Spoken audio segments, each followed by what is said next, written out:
portes entrouvertes, j'avais des câbles, il y avait des trucs et tout. Et puis moi, je rentrais généralement les yeux fermés d'abord dans le lieu pour me repérer tranquillement. Et je me suis pris un nombre de trucs hallucinants. Après, il y avait mes partenaires qui me tendaient un verre.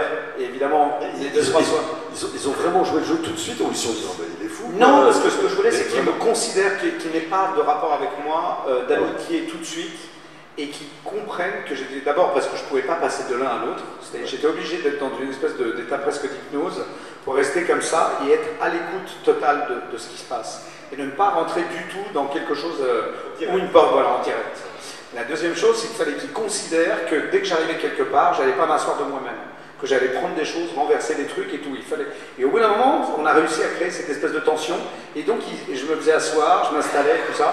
Alors évidemment, ça pose toujours des problèmes, puisqu'après, quand il y avait la fête de film ou un truc comme ça, on m'asseyait, on me donnait à manger, c'était très... Voilà, j'aurais dit quand même, il y a une limite. Mais, encore chez moi, ma femme s'occupe comme ça de moi. Elle me dit, tiens, mange, va t'asseoir là-bas, dans le truc. Voilà. Oui, non, on me dit, tiens, voilà José, il va falloir s'en occuper, c'est quand même un... Mais je suis très content, vers 3-4 heures du matin, quand j'ai bu un coup, qu'on me ramène gentiment de la même manière. Mais elle ne s'est pas non plus oubliée, parce que l'idée non plus n'est pas de rentrer, en tout cas, dans un sacrifice. Et je trouve que s'oublier parce qu'on est un aidant, c'est dommage aussi, parce qu'on ne peut pas non plus s'oublier. Je pense que le bon équilibre, il est qu'il faut être aussi heureux soi-même pour pouvoir s'occuper de tout le monde. Absolument. Et que quelqu'un qui ne serait que dans une grande, enfin on utilise beaucoup de mots, mais qui serait que dans une pénitence, dans une espèce de chemin comme ça, douloureux, bah, c'est encore pire. Donc il faut quand même être capable de pouvoir mener tout ça, d'emmener les enfants, parce qu'elle a 5 enfants, hein. Donc elle s'occupe de tout ça, elle a une énergie absolument débordante.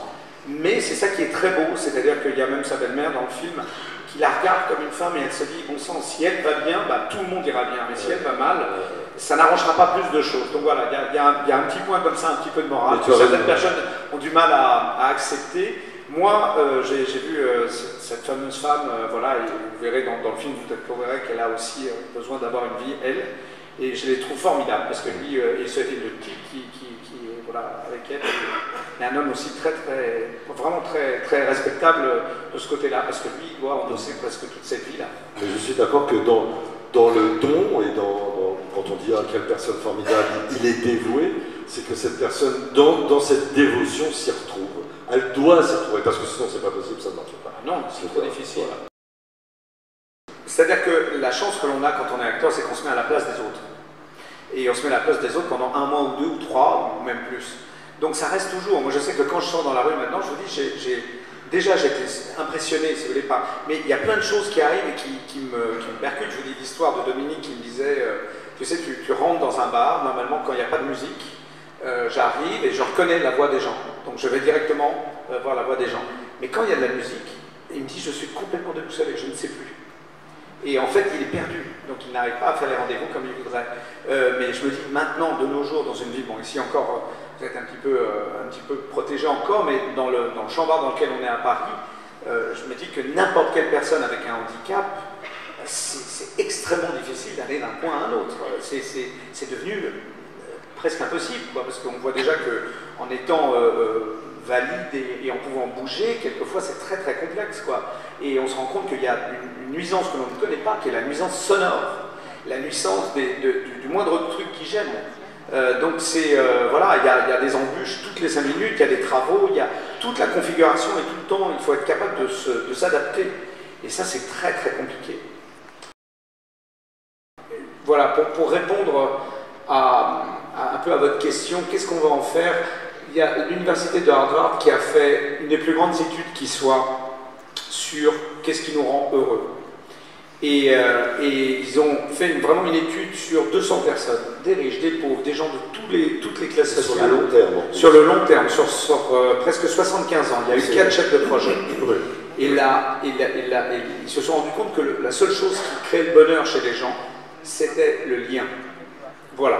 Donc nous sommes tous responsables. Le fait de faire voilà, de nous sensibiliser déjà ici tous, on va déjà repartir avec quelque chose qui va faire qu'on va pouvoir faire déjà dans notre petite action des trucs les uns pour les autres. Ne pas voilà, ranger des trottinettes, faire attention à ce qu'il n'y ait pas des poubelles, voilà, pour que d'autres personnes aident aussi les gens qui en ont besoin. qui vont changer beaucoup, parce que tu parles du lien, moi je crois beaucoup aussi à ça, et je crois que tout simplement aussi, on a, sans aller parler même de la télévision, etc., mais simplement soi-même, de faire des toutes petites choses, aider, donner la main, prendre le temps, sourire, participer à une association, essayer sur mon prochain film d'engager quelqu'un d'handicapé. J'ai l'impression que chacun, de manière très personnelle, on peut faire quelque chose. Alors le dimanche matin, qui était absolument génial, et qui était en plus sous une forme d'humour à l'anglaise comme ils savent faire et tout ça, où justement il y avait quelqu'un qui racontait, qui expliquait tous les jours tous les petits systèmes qu'on pouvait mettre en place pour mieux vivre son handicap, c'est-à-dire des systèmes avec les portes, enfin vraiment du système D.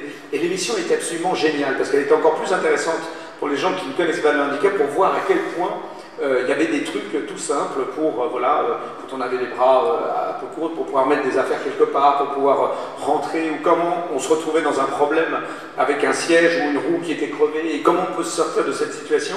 Et je trouve que c'est vraiment dommage que dans le service public, en tout cas, on n'ait pas une émission qui soit hyper vivante et festive comme il l'avait fait, et qui pouvait traiter tous les handicaps et expliquer beaucoup de choses que les gens ne savent pas, qu'ils sont obligés de découvrir par eux-mêmes. Il faudrait soulever ça à Michel Simès, qui fait de plus en plus de télé, c'est bien, il est bon. Mais tu vois, dans son truc magazine de la santé, faire un module, lui dire Michel, fais-nous un truc de handicap, une petite chronique, tu prends quelqu'un, chaque semaine, un truc sur le handicap, vas-y, fais tomber. Et c'est marrant parce que Dominique Dupont me disait que à un moment il était avec son chien, la deuxième fois qu'on s'est rencontrés, il avait son chien avec lui. Et le chien est venu vers moi comme ça, et donc il est venu, il s'est approché de moi, et donc j'ai pu caresser le chien. Il me dit, ah c'est bien, parce que d'habitude quand il y a des faux culs, en fait il se met en arrière. Ah oui, même le chien il sent tout quoi. Et je trouve qu'avec Dominique, on s'est rendu compte qu'il y avait pas mal de moments où le chien restait assez souvent derrière, surtout aux avant-premières. Je lui ai dit, tiens viens avec moi, on s'est baladé pas mal. Et ça m'a permis de faire un listing, bon, genre que je n'avais pas écouté de après la mort, voilà.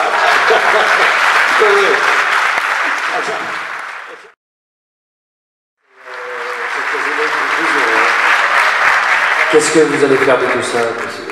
Je vais repartir dans le taxi et puis mûrir tout ça et voir ce qu'on peut faire de mieux. De toute façon, je vous dis, chaque année avec Rêve de Gosse, on fait voler à peu près 3000 enfants, 3 à 4000 enfants, les avoir dans le cockpit et voir à chaque fois leurs yeux émerveillés grandir, c'est formidable. En plus, on voit, il y a tout, il y a les enfants de la Lune, il y a des enfants des... Ça part que d'un seul aérodrome ou non? L'association. Oui, on tourne partout en France et chaque année, on change de ville. Et à chaque fois, il y a 200 à 300 enfants qu'on fait voler. L'armée de l'air nous aide aussi quand tout d'un coup il fait moche, mais c'est un moment extraordinaire de vie. Parce qu'il ne faut pas oublier un truc, c'est que souvent, on est voilà, dans une espèce de respect, de sérieux et tout ça, mais le handicap, et en tout cas tous les gens qui sont là, les aidants comme les gens qui ont le handicap, c'est la vie, quoi, bon sang. C'est comme tous ces lieux où tout d'un coup on sent que voilà, on a besoin d'exulter. Et nous, je sais que c'est un moment extrêmement festif, extrêmement vivant pour les parents, pour tout le monde. Et voilà, il faut être aussi dans cette énergie parce que voilà, c'est d'abord une grande leçon, d'ailleurs. Merci José, merci.